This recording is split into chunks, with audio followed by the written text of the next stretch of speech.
시편 7편 1절부터 10절까지의 말씀을 가지고 역경을 이기는 거룩의 휘파람이라는 제목으로 하나님 말씀을 함께 묵상합니다.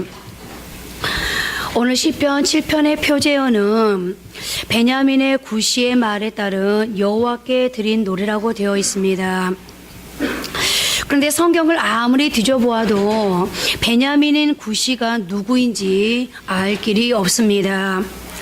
아마도 추정해 보건대 사무엘상 22장에서 26장에 나오는 사건과 연결되어 있는 것 같습니다. 거기서 다윗은 도망치는 중 한 굴에 들어갔을 때 사울을 죽일 수 있는 기회를 얻습니다. 그러나 사울을 죽이지 않고 그저 옷자락을 잘라서 돌려보냈습니다. 또 한 번은 굴에서 창과 물병만 취하고는 살려보냈습니다. 당시 다윗은 굉장히 어려웠습니다. 사울의 눈을 피해서 이리저리 도망을 다니다가 먹을 것이 없고 궁핍해서 노비라는 곳에 있는 제사장에게로 갔고, 거기서 제사장만이 먹을 수 있는 진설병을 얻어먹고 또 골리앗의 칼을 구하기도 했습니다. 그런데 그 사실을 에돔 사람 도액이 사울에게 이렇게 일러 바치고 있습니다. 사무엘상 22장 9절 10절입니다. 그때 에돔 사람 도액이 사울의 신하 중에 섰더니 대답하여 이르되 이새의 아들이 노베 와서 아히두베의 아들 아히멜렉에게 이른 것을 내가 보았는데 아히멜렉이 그를 위하여 여호와께 묻고 그에게 음식도 주고 블레셋 사람 골리앗의 칼도 주더이다. 이 보고를 받은 사울은 화가 머리끝까지 났습니다. 노발대발해서 그곳 제사장들을 모두 몰살하라는 명령을 내리게 되고 제사장 85명이 떼죽음을 당하는 사건이 일어납니다. 그리고 그 이후부터 이스라엘에는 다윗을 밀고 하기만 하면 큰 상을 받고 다윗이 있는 곳을 말하지 않을 때는 이렇게 학살의 대상이 된다는 식의 공포 분위기가 조성되었습니다. 사무엘상 24장 1절은 당시의 분위기를 생생하게 전해주는데요. 사울이 블레셋 사람을 쫓다가 돌아오매 어떤 사람이 그에게 말하 이르되 보소서 다윗이 엔게디 광야에 있더이다 하니, 이제 여기저기서 다윗을 밀고 하는 사람들이 나타나기 시작합니다. 그리고 이 시편 7편은 바로 이때쯤에 지어졌습니다. 다윗은 그야말로 완전한 고립무원, 절체절명의 위기 상황에 처해 있었던 것입니다. 그리고 다윗은 자신이 처한 이 상황을 이렇게 묘사합니다. 여호와 내 하나님이여, 내가 주께 피하오니 나를 쫓아오는 모든 자들에게서 나를 구원하여 내소서. 건져낼 자가 없으며 그들이 사자같이 나를 찢고 뜯을까 하나이다. 그는 하나님, 나는 사자 앞에 서 있는 연약한 짐승과도 같습니다. 하나님이 돕지 않으시면 나는 뜯겨 죽을 수밖에 없습니다 라고 처참한 자신의 이 상황, 그리고 이 상황을 통해서 느낄 수밖에 없는 두려움의 심경을 토하고 있습니다. 그리고 이것은 지금을 살아가고 있는 우리에게도 나타날 수 있는, 우리의 현실에서도 경험할 수 있는 그런 모습이기도 합니다. 이런 역경과 시험, 환난과 고난은 떠나지 않고 여전히 우리 주변을 맴돕니다. 그럴 때 성도인 우리들은 어떠한 자세를 취해야 하는지, 어떻게 하면 이 역경을 극복하는 신앙인이 될 수 있을 것인지, 오늘 시편 7편은 우리에게 무엇을 가르쳐 주는지를 살펴보도록 하겠습니다. 첫째로, 아무리 빗발치는 화살도 하나님의 방패 뒤에 숨으면 피할 수 있다는 것입니다. 오늘 본문 1절, 2절을 다시 한번 보십시오. 여호와 내 하나님이여, 내가 주께 피하오니 나를 쫓아오는 모든 자들에게서 나를 구원하여 내소서. 건져낼 자가 없으면 그들이 사자같이 나를 찢고 뜯을까 하나이다. 그리고 계속되는 10절 말씀입니다. 나의 방패는 마음이 정직한 자를 구원하시는 하나님께 있도다. 다윗은 지금 자신이 어떠한 위기 앞에 서 있는지를 고백하면서 이 위기 앞에서 나는 어떤 다른 곳으로 피하는 것이 아니라 오직 하나님께로 피한다고 고백하고 있습니다. 그리고 그 하나님은 자신을 이 위기 가운데서 보호하시는 방패가 되어 주실 것이라는 확신을 가지고 있는데요. 우리 인간은 실로 연약하고 불완전하기 때문에 무엇에겐가 의지하고자 하고, 특히 한 치 앞도 내다볼 수 없는 불안한 인생을 살면서 위험이 닥칠 때마다 자신을 보호해줄 방패 마개를 찾습니다. 그야말로 어떤 순간도 자신을 안전하게 보호해줄 안전장치를 구하는데요. 각자 나름대로의 방패들을 찾아 어떤 사람은 권력으로 그 방패를 삼고, 어떤 사람은 재력으로 혹은 학력이나 인간관계 등으로 방패를 삼아 불안을 해소하려 합니다. 실제로 그것들은 어느 정도 인생에 있어 방패 마개가 되는 것도 사실입니다. 그러나 그러한 방패들은 일시적이고 부분적인 효과만을 줄 뿐, 이내 헛되고 소용없는 무용주물이 되어 오히려 우리를 허망하게 만들 때가 있습니다. 이 세상에서 나를 완전히 보호해줄 완벽한 방패를 찾기는 불가능한 일인 것입니다. 그렇다고 완벽한 방패가 없는 것은 아닙니다. 우리 성도들에게는 가장 완전한 보호와 평안을 보장해주는 하나님이라는 방패가 있는데요. 이스라엘의 새로운 지도자가 되어 두려움으로 새 출발을 해야 하는 여호수아에게 하나님은 내 평생에 너를 능히 대적할 자가 없으리니 내가 너를 떠나지 아니하며 버리지 아니하리니라고 분명하게 방패가 되어주신다라고 약속을 주셨습니다.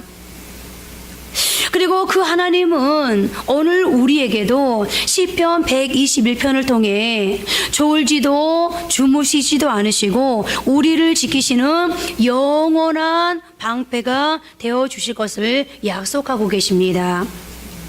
그러므로 우리는 친히 방패가 되어주심으로 불안한 세상에서 가장 완전한 평안을 주시는 하나님께로 피하여 그 방패 뒤에 숨어야 합니다. 에베소서 6장 16절은 우리를 향해 이렇게 권면합니다. 모든 것 위에 믿음의 방패를 가지고 이로써 능히 악한 자의 모든 불화살을 소멸하고. 바울은 에베소서를 기록하면서 우리가 살아가는 시대에는 마귀가 여러 가지의 형태로 우리의 삶의 현장에 불화살을 계속해서 쌓아댈 것을 경고했습니다. 어쩌면 바울의 예언인지도 모르겠습니다. 어찌되었든 마귀가 결코 할 수위를 놓지 않을 것을 말하고 있는 것입니다. 그래서 우리는 인생 가운데 어떨 때는 질병이라는 불화살, 어떤 때는 경제적인 어려움이라는 불화살, 어떤 때는 실패, 어떤 때는 외로움, 어떤 때는 두려움, 어떤 때는 우울증이라는 불화살을 맞기도 합니다. 어떤 사람은 분노라는 불화살을 맞고 며칠 밤잠도 못 자면서 분을 낼 때도 있습니다. 또 마귀는 의기소침, 자기 연민 같은 불화살을 계속 날리기도 합니다. 여러분들 중에 아주 오래된 영웅이라는 영화를 보신 분들 계실 텐데요. 그 영화에 보면 진시 황제 때 석궁이라는 무기가 나오는데, 이 석궁은 보통 손으로 쏠 수 있는 정도의 화살이 아닙니다. 군사들이 누워서 두 발로 조준하고 양팔로 석궁을 힘껏 잡아당겼다가 발사 신호가 떨어지기가 무섭게 할 시를 일제히 놓습니다.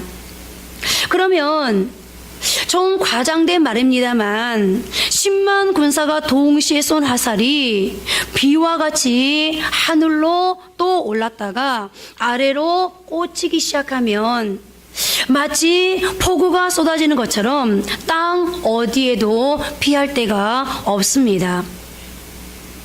불화살은 등에 꽂히기도 하고 눈에 꽂히기도 하고 엉덩이에, 가슴에 꽂히기도 합니다. 그야말로 사방팔방 그 어디에도 도망갈 구멍이 없습니다. 저는 이 영화를 보면서 석궁이 날아오는 장면이 마치 마귀가 우리에게 쏘는 불화살의 공격과 비슷하다고 생각했습니다. 그런데 이 영화에서는 비설, 그러니까 장만옥이라는 배우가 칼을 가지고 화살을 막아내고 있었습니다. 그러나 그것이 영화니까 가능하지, 어떻게 그렇게 폭우가 쏟아지는 것처럼 쏟아내리는 그 활을 칼로 막아낼 수 있겠습니까? 마찬가지 아니겠습니까? 우리가 아무리 내가 자랑할 만한, 나는 이길 수 있다고, 어떤 것도 막을 수 있다고 장담하는 특별한 무기를 가지고 있다 한들 마귀의 무차별적인 석궁 공격을 어떻게 막아낼 수 있겠습니까? 그런데 성경이 우리에게 그 불화살을 피할 수 있는 방법을 알려주고 있는데요. 마귀가 쏘아대는 불화살이 사정없이 날아올 때 살 수 있는 방법은 딱 한 가지, 바로 방패 뒤에 숨는 것이라고 말씀하고 있습니다. 그리고 무엇보다 하나님이 그 방패가 되어 주시겠다고, 하나님의 방패를 통해서 우리를 그 불화살에서 지켜내시겠다고 말씀하고 있다는 것입니다. 오늘 다윗은 피난처가 되어주시고 방패가 되어주시는 그 하나님을 알았기에 바로 그 완벽한 피난처가 되어주시고 방패가 줄 하나님께로 자신이 피하겠다고 고백하고 있는 것입니다. 그리고 오늘 그 시편 18편 2절에서도 이렇게 고백하고 있습니다. 이 고백은 다윗의 전 인생을 따라다녔던 고백이었습니다. 여호와는 나의 반석이시요 나의 요새시요 나를 건지신 이시요 나의 하나님이시요 내가 그 안에 피할 바위시요 나의 방패시요 나의 구원의 뿌리시요 나의 산성이시로다. 다윗은 평생에 이 고백을 가지고 고백에서 끝나는 것이 아니라 계속해서 하나님께로 피했기 때문에 그는 하나님의 위대한 하나님의 사람이 될 수 있었습니다. 그렇습니다. 세상에 어떤 것도 우리에게 완전한 방패가 되어주지 못하는 것입니다. 그래서 세상이 방패가 되어줄 것을, 세상이 나를 지켜줄 것을 믿고 세상으로 피했던 모든 사람들은 결국 실패자가 될 수밖에 없었습니다. 그러나 하나님께서는 지극히 연약하고 부족한 우리에게 가장 완벽한 방패가 되어주십니다. 하나님 이 땅의 모든 위험과 환난과 재앙도 능히 막아주실 수 있는 완전하고 능력 있는 방패가 되실 뿐만 아니라 그 어떤 사탄의 공격과 마지막 세상 끝날에 견디기 힘든 환난으로부터도 가장 완전하게 보호하시는 능력 있는 방어를 베푸시는 방패가 되어주십니다. 그러므로 우리는 가장 완전한 방패가 되시는 하나님만을 믿고 의지하면서 그 하나님께로 비하여 모든 것을 내어 맡기고 그 보호를 받을 수 있는, 그러므로 늘 하나님은 나의 방패가 되십니다. 하나님은 나의 피난처가 되십니다. 그 하나님 때문에 나는 이렇게 안전하게 살아갈 수 있습니다라고 고백할 수 있는 저와 여러분들 되어지기를, 다윗과 같은 승리가 오늘 저와 여러분의 승리가 되어지기를 바랍니다. 두 번째로, 역경 중에도 하나님을 찬양하는 법을 배워야 합니다. 다른 말로 하면 고난 중에 노래하는 법입니다. 다윗은 쫓겨다니면서도 여호와께 노래를 부를 줄 아는 인생으로 살아갔던 사람이었습니다. 인생이 고난을 당하면 제일 범하기 쉬운 죄가 원망의 죄, 입술의 범죄입니다. 사람은 참 묘합니다. 어려우면 어려울수록 기도가 나오는 것이 아니라 원망, 탄식, 저주가 먼저 나옵니다. 여러분들 자신 한번 생각해 보세요. 어려움을 여러분들이 만났을 때, 정말 내가 감당할 수 없는 상황을 만났을 때 여러분들에게서는 가장 먼저 어떤 단어가, 어떤 말이 먼저 튀어나오던가요? 화를 먼저 내게 되고, 짜증을 먼저 내게 되고, 원망을 먼저 하게 되고, 불평불만을 먼저 쏟아내게 됩니다. 어려움을 만났을 때, 내가 감당할 수 없는 환기 앞에 섰을 때, 그때 하나님 감사합니다. 하나님께서 저에게 내 믿음을 하나님 앞에 보여드릴 수 있는 기회를 주셨군요 라고 하나님을 찬양하는 사람 얼마나 될까요? 여러분, 이스라엘 백성들이 하나님의 은혜와 하나님의 역사와 기적으로 애굽을 나왔습니다. 그런데 그들이 광야에서 다 망했던 이유가 무엇입니까? 원망하다가 망했습니다. 성경을 보면 하나님께서 가장 미워하는 죄가 두 가지가 있는데, 하나는 교만의 죄이고 또 하나는 원망의 죄입니다.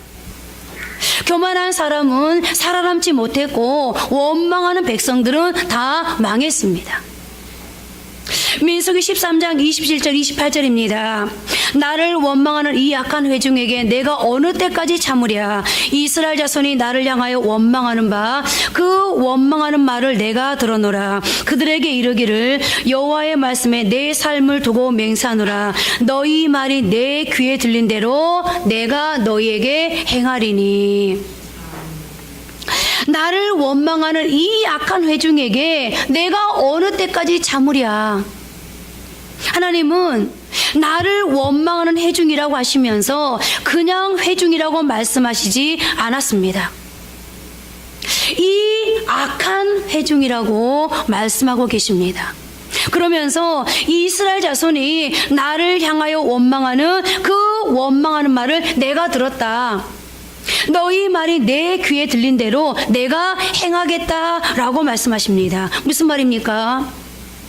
너희들이 나를 향하여 원망했지. 너희들이 말한 그대로 갚아주겠다. 망한다니까 망하게 해주겠다. 죽겠다니까 죽게 해주겠다. 지금 하나님께서는 이렇게 약간의 으름장을 놓듯이 말씀하시지만, 여기서 우리는 고난당하고 역경에 처했을 때 근신하고 붙들어야 할 한 가지 주제를 발견하게 됩니다. 그것은 원망해서는 안 된다는 것입니다.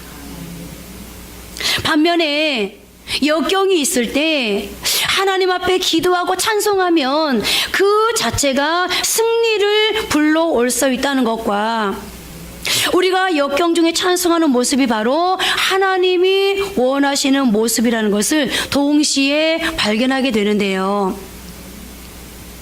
그런 면에서 욥기는 고난 신학의 결정판이라고 할 수 있을 것입니다. 욥은 아무 의미 없이 하루아침에 재산과 자녀를 다 잃어버리는 고난을 당합니다. 그의 아내는 그를 저주하면서 떠나가 버렸습니다. 얼마나 큰 고통의 시간이었겠습니까? 여러분들이 지금 고난을 당하고 있다면 한번 요셉하고 대입을 시켜보십시오.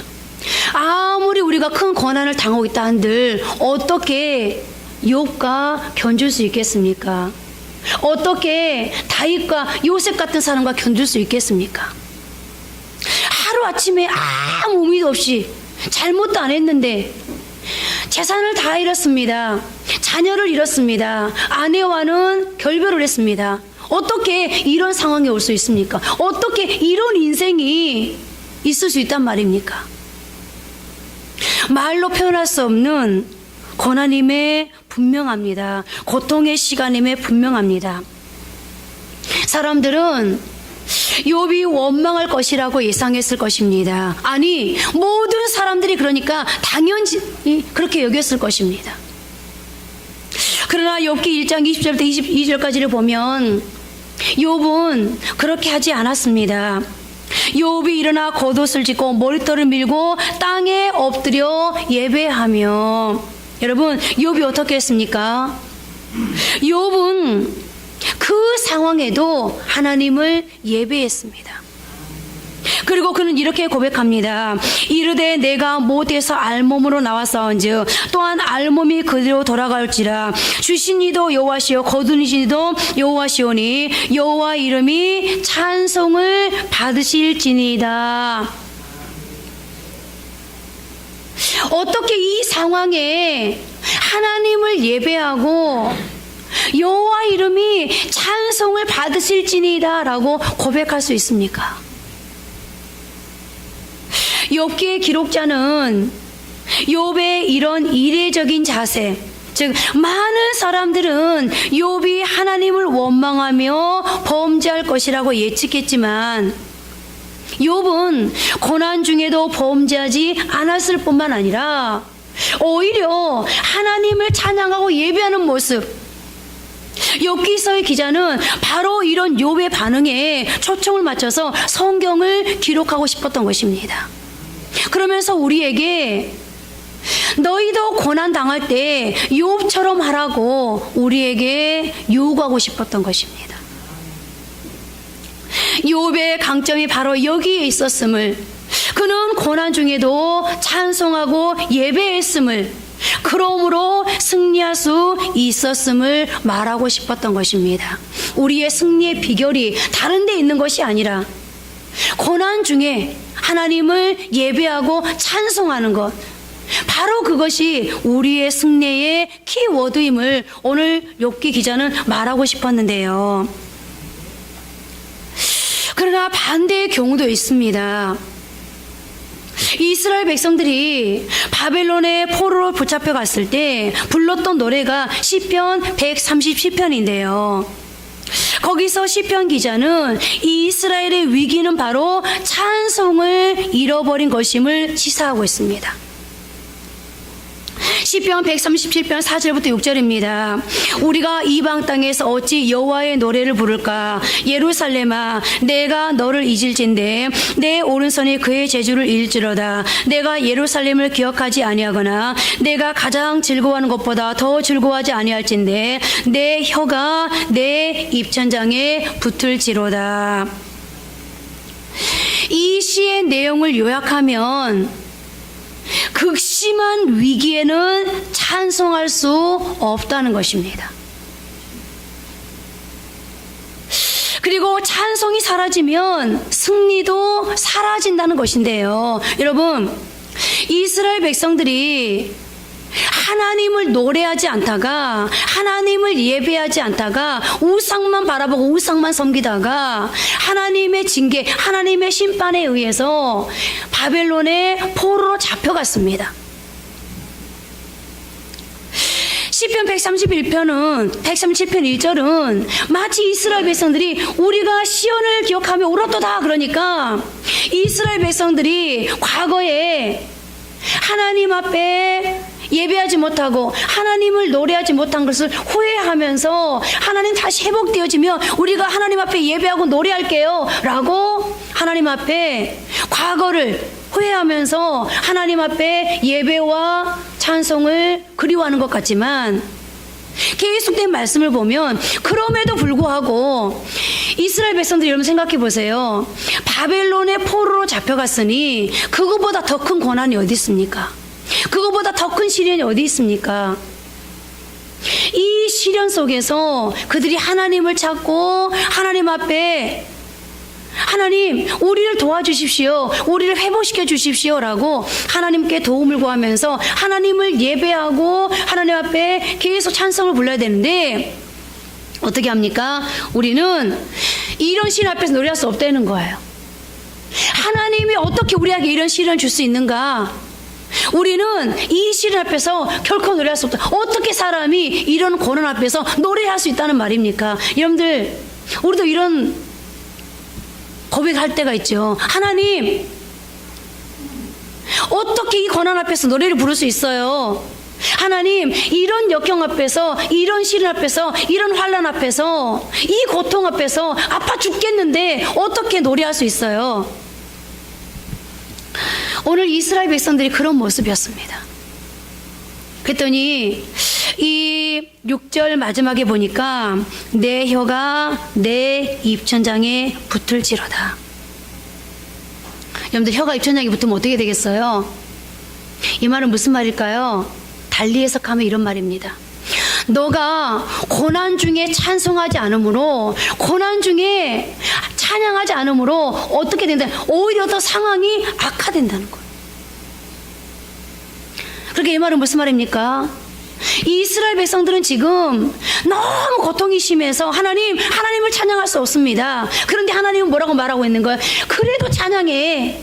그래도 찬양하면 그 찬양이 너희에게 승리를 가져다 줄 거야 라고 말씀하고 있는 것입니다.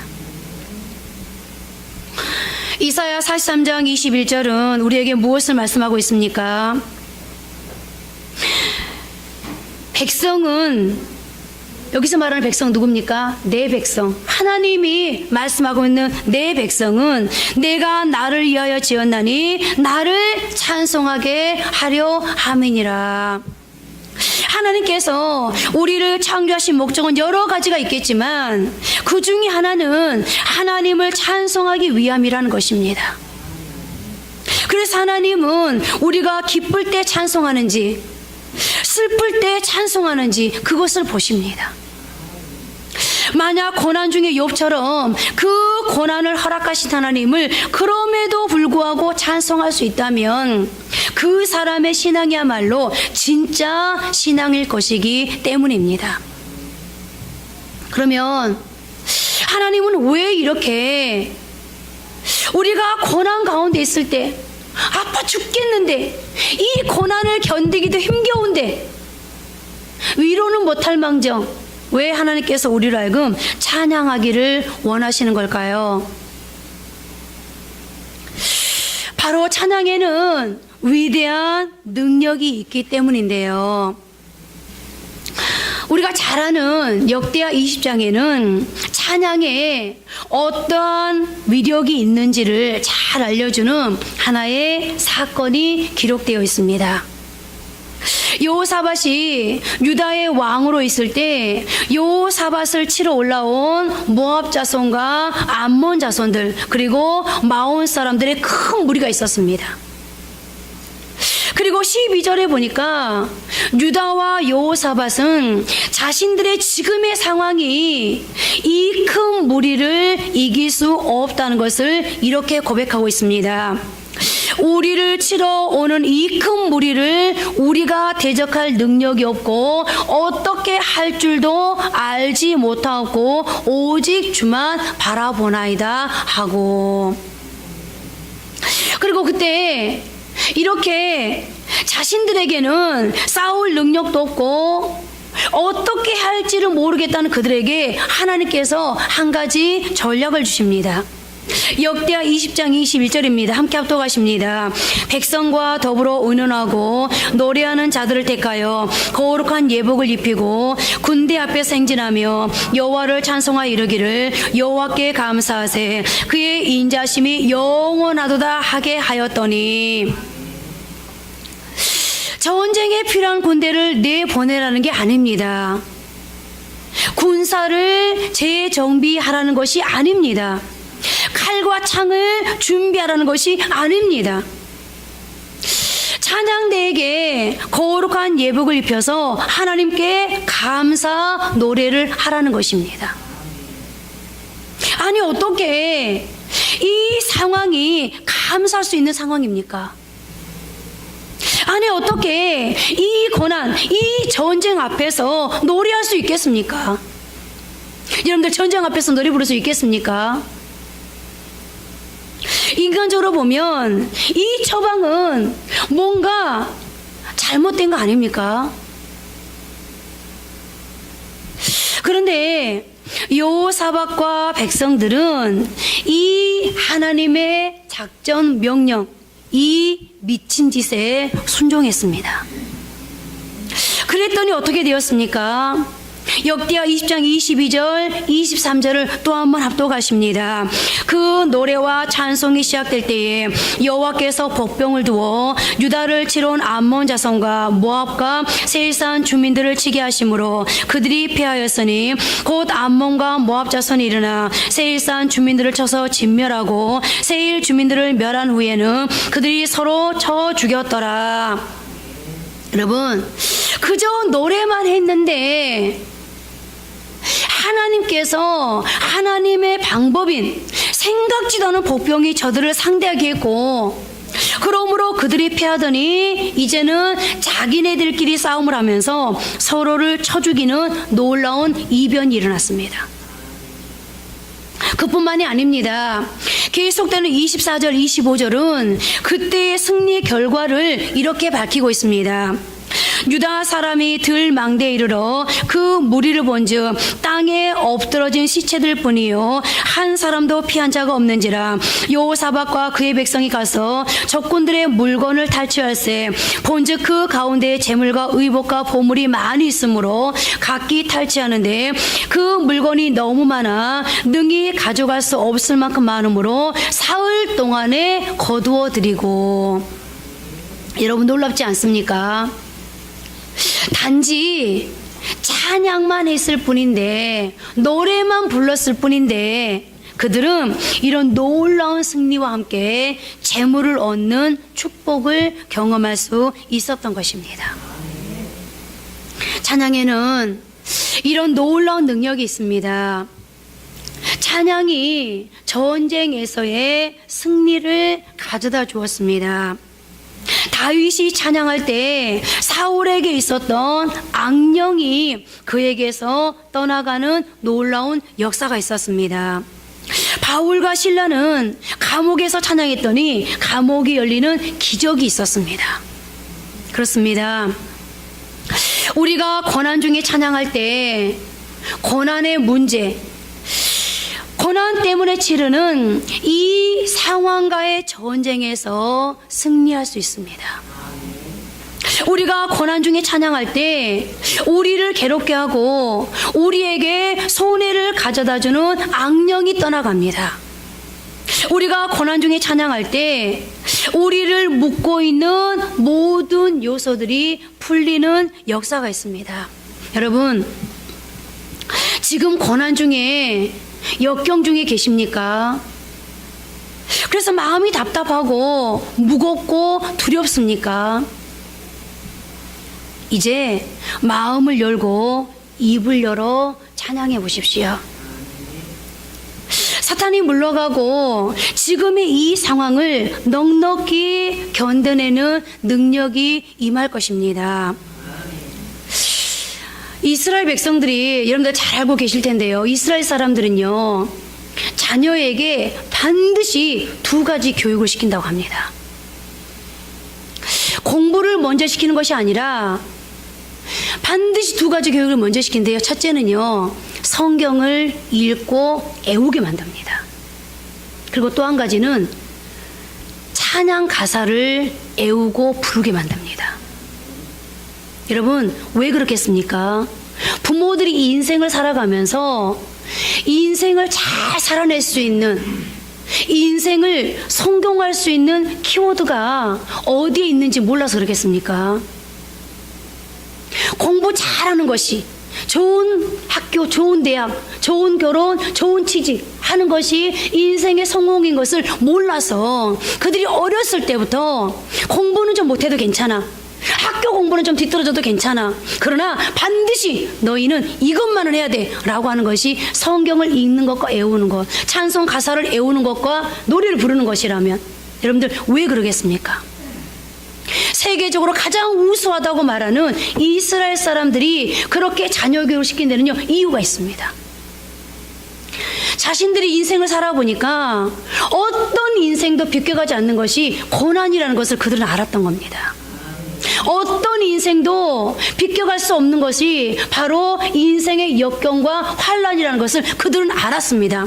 이 인생에는 반드시 전쟁을 치러야 된다는 것을 그들은 알았습니다. 그런데 그 인생의 고난과 역경과 그 전쟁 앞에서 이길 수 있는 비결은 학교 공부가 아니라, 부모가 물려주는 재산이 아니라, 부모가 태어날 때부터 물려주는 기능이 아니라, 재능이 아니라 그 순간순간마다 그 상황을 이겨낼 수 있는 말씀이 심령 속에 있을 때에 순간순간마다 그 말씀이 위로가 되어지고 격려가 되어지면서 그 상황을 이겨낼 수 있다는 것을 그들은 자신들의 인생을 통해서 배웠던 겁니다. 그리고 인생의 위기 앞에 설 때마다 그 위기 앞에서 찬양 가사를, 자기가 애웠던 찬양 가사를 떠올리면서 그 노래를 부를 때 이상하게도 그 노래가 자신을 지배하고 있다는 것을 그들은 인생을 살면서 배웠던 겁니다. 그래서 그들은 자녀 교육을 시킬 때 반드시 말씀을 읽고 애워라, 찬양 가사를 애우고 계속해서 노래를 불러라 라고 가르쳤던 겁니다. 골프 선수 중에 짐바브웨 출신의 닉 프라이스라는 선수가 있다고 합니다. 이 선수는 게임이 잘 안 풀릴 때 꼭 휘파람을 분다고 하는데요. 이 선수의 아버지가 얘야, 어려움이 있을 때는 휘파람을 불어라 라고 늘 말씀하시곤 했다고 합니다. 이 선수는 슬럼프가 없는 게임 운영으로 유명하다고 하는데요. 경기가 좀 안 풀려도 금방금방 이겨낸답니다. 고난과 역경과 슬럼프를 노래를 통해서 극복하는 것을 배웠기 때문이라는데요. 여러분, 여러분의 고난과 역경을 극복하는 운영 비결은 무엇입니까? 어려움이 있을 때 어떻게 해결하십니까? 오늘 저는 저와 여러분 모두가 이 인생의 게임이 잘 안 풀릴 때, 이 인생의 슬럼프가 왔을 때 닉 프라이스 선수처럼 거룩의 휘파람을 불 수 있기를 바랍니다. 그러므로 삶의 평안을 찾고 승리의 축복을 누리실 수 있기를 바랍니다. 이제 말씀을 맺겠습니다.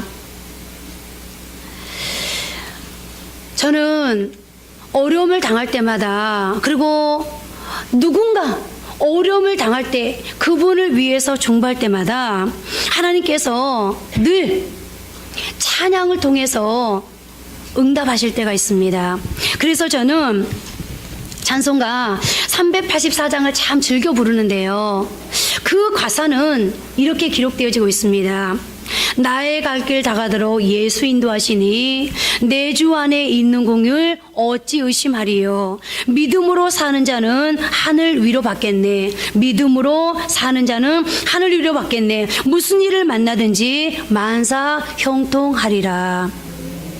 여러분, 나의 갈 길 다가도록 누가 인도한다고요? 내 인생의 주인 대신 나는 내일을 모르지만 나의 내일을 아시는 주님이 인도하신다고 말씀하고 있습니다. 내 주 안에 있는 공을 어찌 의심하리요. 여러분, 다윗이 하나님을 고백하면서 어느 날 하나님 앞에 감사를 합니다. 하나님, 내가 지금 여기까지 와서 가만히 보니까 하나님이 내 과거에 얼마나 많이 일을 해주셨는지 내가 이제 발견하게 됩니다. 그래서 저는 감사합니다. 과거에 나를 인도해 주셨던 것처럼 앞으로도 하나님께서 나를 어떻게 인도해 주실지가 보입니다. 여러분, 과거를 보니 앞으로가 보입니다 라고 다윗이 고백하거든요. 이게 무엇이겠어요? 내 주 안에 있는 공을 하나님이 나를 불쌍히 여기셔서 나를 인도해 줄 것, 내가 어떻게 의심할 수 있겠습니까? 믿음으로 사는 자는 하늘 위로 받겠네. 이 세상에 그 누구도 나를 위로하지 못하고 이 세상에 그 누구도 나를 책임져 주지 못하고 보호해 주지 못하지만 믿음으로 사는 자는 하나님의 위로를 받겠네. 그러므로 뭐요? 무슨 일을 만나든지 만사형통하리라. 여러분, 하나님이 나를 도와서 만사형통되어지는 그런 역사, 그런 기적도 있겠지만 여러분, 내 스스로가 하나님이 나의 피난처가 되어주시고 하나님이 나를 모든 어려움에서 막아주시는 방패가 되어주신다면 하나님, 제가 이 상황을 한번 가보겠습니다. 다스려 보겠습니다. 정복해 보겠습니다. 할 때 어떤 일이 일어날까요? 만사형통되어지는 기적이 따라옵니다. 2절 가서는 이렇게 기록합니다. 나의 갈 길 다가도록 예수 인도하시니 어려운 일 당할 때도 족한 은혜 주시네. 나는 심히 고단하고 내 영혼 매우 가라나 나의 앞에 반석에서 샘물 나게 하시네. 아멘. 여러분, 이것이 우리의 모습입니다. 어려운 일 당할 때 우리 어때요? 이 고백, 나는 심히 고단하고 영혼 매우 가라나. 어려운 일을 당하면요, 뾰족한 수가 없습니다.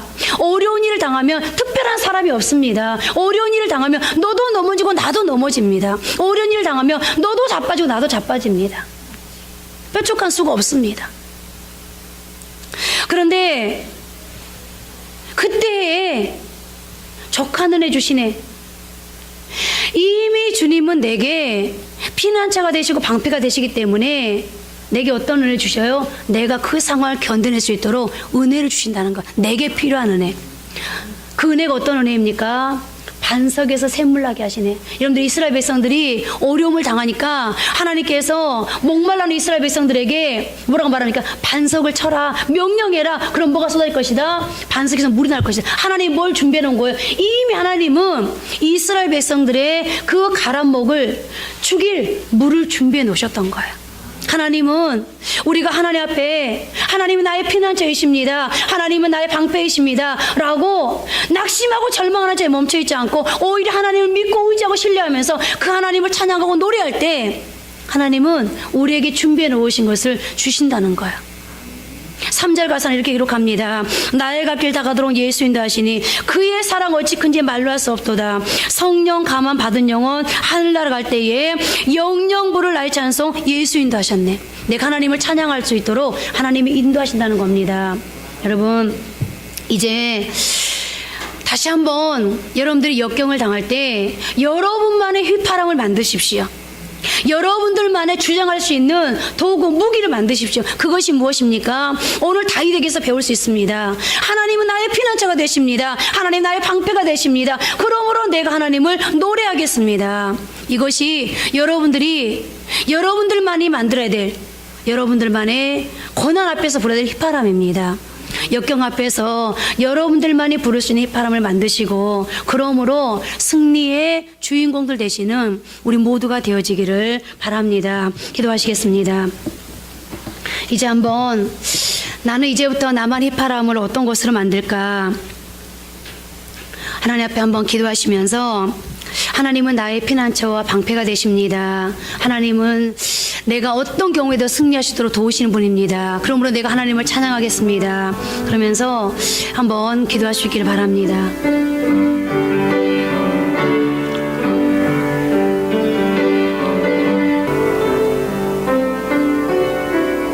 하나님, 인생을 살아가다가 수많은 어려움을 당합니다. 지금까지 신앙의 훈련을 고난 앞에서, 역경 앞에서, 환난 앞에서, 한계 앞에서 어떻게 하나님 앞에 신앙을 지키고 어떤 반응을 하나님 앞에 보여야 될지 참으로 많이 연습한 줄 알았는데, 그런데 그럼에도 불구하고 또 다른 색깔의, 또 다른 아버지 하나님 내용의 어려움이 찾아오면 여전히 당황합니다. 여전히 아버지 하나님 우로 좌로 치우치고 요동합니다. 하나님, 여전히 짜증내고 여전히 분노하고 여전히 불평하고 원망합니다. 하나님, 그런 아버지 하나님 나의 모습을 이 시간도 하나님 앞에 고백합니다. 다윗처럼 아버지 하나님, 사울을 피해서 목숨이 경각에 놓인 그 위기 앞에서도 오늘 다윗은 하나님 앞에 고백합니다. 하나님, 내가 여호와께로 피합니다. 하나님이 나를 지켜주지 아니하시면, 하나님이 나를 보호해주지 아니하시면 저 사자가 나를 묻어뜯을까나이다. 그러나 나는 믿습니다. 하나님이 나의 방패가 되어주실 것을. 그러면서 아버지 하나님 다윗은 아버지 하나님 굳건히 자신의 신앙을 지켜가고 자신의 삶의 자리에서 아버지 하나님 자신에게 보내준 아버지 하나님의 사람들을 오히려 지켜냅니다. 나도 힘든데 하나님 오히려 다른 사람들을 지켜내는 그런 아버지 하나님 아름다운 모습을 다윗은 우리에게 보여주고 있습니다. 무엇이 그러하여금 그렇게 했습니까? 하나님을 믿는 신앙이었습니다. 하나님, 오늘 하나님은 말씀을 통해서 우리에게 말씀합니다. 하나님은 여전히 다윗이 고백했던 것처럼 우리에게도 피난처가 되어주시고 우리를 지키는 방패가 되어주실 것을 말씀합니다. 하나님, 이제 하나님 앞에 간절히 기도하고 소원합니다. 이제까지 우리가 신앙의 연습을 하고 훈련을 했지만 여전히 요동했을지라도 이제부터라도 하나님 어려움 앞에서, 역경 앞에서, 위기 앞에서 하나님 요동하지 않게 하시고 인간적인 우리가 가지고 있는 성향대로 반응하지 않게 하시고 우리의 방법대로 하나님이여 이제 처방하지 않게 하시고 하나님 오직 하나님을 바라보면서 하나님께로 피할 수 있도록 방패신 하나님께 숨을 수 있도록 주여 도와주옵소서. 그래서 하나님께서 일하실 수 있도록 모든 상황을 기회를 내어드릴 수 있도록 하나님 도우시기를 간절히 원합니다. 무엇보다 이제 아버지 하나님 어려움을 만났을 때에 하나님 낙심하고 좌절하고 하나님 앞에 불평하고 원망하기보다는 하나님을 향해서 항변하기보다는 하나님 이제 하나님 앞에서 노래하고 찬양할 수 있도록 주여 도와주옵소서. 전쟁을 이기는 것도 찬양이었다면 하나님 사울에게는 악령을 물러가게 하는 것도 찬양이었다면 감옥문을 열게 하는 것도 찬양이었다면 하나님 이제 우리가 그 신앙의 선배들에게서 무엇을 배워야 되겠습니까? 하나님 우리 인생의 고난을 이겨낼 수 있는 키워드가 하나님 찬양에 있다면, 그리고 하나님께서 우리랑은 찬양 받으시기 위해서 만들었다면 이제 아버지 하나님 우리가 고난 앞에서 찬양할 수 있도록 도와주옵소서. 하나님 이 이스라엘 백성들이 바벨론의 포로로 잡혀갔을 때 하나님을 원망하면서 하나님 이 고난 앞에 어떻게 찬양할 수 있습니까? 너무 힘든데 어떻게 노래가 나옵니까? 전쟁 앞에서 어떻게 노래가 나옵니까? 그러나 하나님 말씀합니다. 너희가 그 고난 앞에서 찬양하지 않으면 너희의 혀가 입에 붙어 버릴 것이다. 오히려 고난이 더 심해질 것이다. 고난이 더 짙어질 것이다. 아버지는 말씀합니다. 무슨 말입니까? 고난을 이겨낼 수 있는 방법은 찬양이라는 겁니다. 노래라는 겁니다. 하나님 그래서 찬송과 가사들은 우리에게 얼마나 많은 위로를 가져다 주고 얼마나 많이 격려하고 응원하고 있는지 모릅니다. 이제 하나님 우리가 지금 고난 중에 있습니까? 하나님 역경 앞에 놓여 있습니까? 위기 앞에 놓여 있습니까? 어떻게 할 줄은 모릅니까? 두렵습니까? 이제 아버지 하나님 하나님 앞에 어떤 순간에라도 입을 열어 하나님을 찬양하게 하시고 우리가 인생을 살아가면서 이 찬양을 많이 부름을 통하여서 하나님 전쟁도 이기고 하나님이여 악령도 하나님 물리치고 그리고 아버지 하나님 우리의 옥문도 열 수 있는 그런 축복의 삶들로 살아갈 수 있도록 주여 도와주옵소서. 이 한 주간도 하나님께서 나의 피난처와 방패가 되시며 내가 노래할 때 승리를 가져다 줄 걸 확신하면서 이 말씀 앞에 순종하며 살아갈 수 있는 그러므로 이 한 주간을 넉넉히 하나님 앞에 영광 올려드릴 수 있는 하나님을 기쁘게 해드릴 수 있는 그런 한 주간으로 살게 하옵소서. 도와주실 것을 믿고 예수님 이름으로 기도드립니다. 아멘.